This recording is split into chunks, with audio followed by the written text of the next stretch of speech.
আসসালামু আলাইকুম গাইস, এটা হলো আমার নিউ ব্লগ। আমি নিউ কন্টেন্ট ছাড়তে শুরু করেছি। আমাকে ছোট ভাই হিসাবে একটু সাপোর্ট করো। আজকে আমি চলে আসি বাবার সাথে মাছ কিনতে। অনেক রিকোয়েস্টের পর বাবা ফাইনালি রাজি হয়েছে। এখানে আমি মাছ রাখবো কারণ আমার কাছে অ্যাকুরিয়াম নেই, তাই তোমাদেরকে দেখিয়ে দিলাম।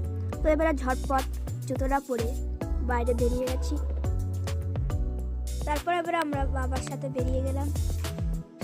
যাক, রেলগেটটা খোলাই আছে, বেশিরভাগ তো আমাদের এখানে রেলগেটটা বন্ধই থাকে। রেলগেটটা খোলাই ছিল কিন্তু সিগন্যালে আটকে গিয়েছি আমরা, আর একটুর জন্য আমরা আটকে গেলাম, নাহলে সিগন্যালটা খোলাই ছিল। ওয়েট করতে করতে ফাইনালি সিগন্যালটা খুলেই গেল। এবারে আমরা সিগন্যালে পার হচ্ছি। পার হতে হতে বাবা বলছিল যে দেখে শুনে রাস্তায় বেরোবি, একা বেরোবি। দোকানে গিয়ে দেখছি যে দোকান বন্ধ, আর খবর পেয়ে শুনলাম যে দোকানওয়ালা গিয়েছে সার্কাস দেখতে। তারপর বাবা বললো যে আর চিন্তা করিস না, কালকে আমি তোকে সকালবেলায় মাছ কিনতে নিয়ে যাব। তাই আর বেশি চিন্তা না করে বাড়ি ফিরছিলাম।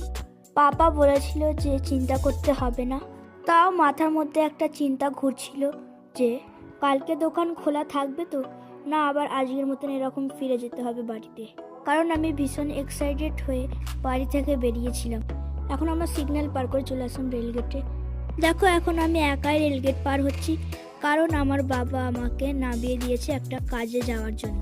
দেখো, এখন আমি আমাদের বাড়ির কাছাকাছি চলে এসেছি। এই কেকের দোকানটা আমাদের এখানে নতুন হয়েছে, তোমাদেরকে পরে কালেকশন দেখাবো। আবার আসছি পরের মিনিট।